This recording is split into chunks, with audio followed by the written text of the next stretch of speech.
காங்கிரஸ் கட்சியினர் கூட்டணி குறித்து முரண்பட்ட கருத்துக்களை பேச மாட்டார்கள் என தமிழக காங்கிரஸ் தலைவர் செல்வ பெருந்தகை கூறியிருக்கிறார். விமான நிலையத்தில் அவர் அளித்த பேட்டியை இப்பொழுது பார்க்கலாம்.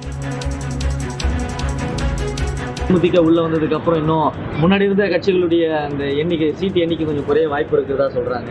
அதெல்லாம் இந்த கட்சி தலைவர்கள் முடிவு செய்வாங்க. எங்களை பொறுத்த வரைக்கும் காங்கிரஸ் பேரியக்கம் தலைமை இதை உன்னிப்பாக கவனித்துக் கொண்டு இருக்கிறது. கூட்டணியில எந்த பிரச்சனையும் இல்லை.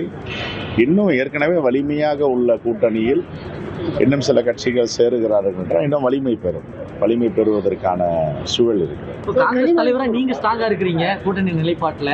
ஆனா கட்சிக்குள்ள இருக்கிற சில தலைவர்கள் முரண்பாடான கருத்துக்கள் சொல்றாங்க, நடவடிக்கை எடுக்கப்படும் சொன்னீங்க. இனிமே முரண்பாடான கருத்துக்கள்லாம் சொல்ல மாட்டாங்க, பொறுத்திருந்து பாருங்க.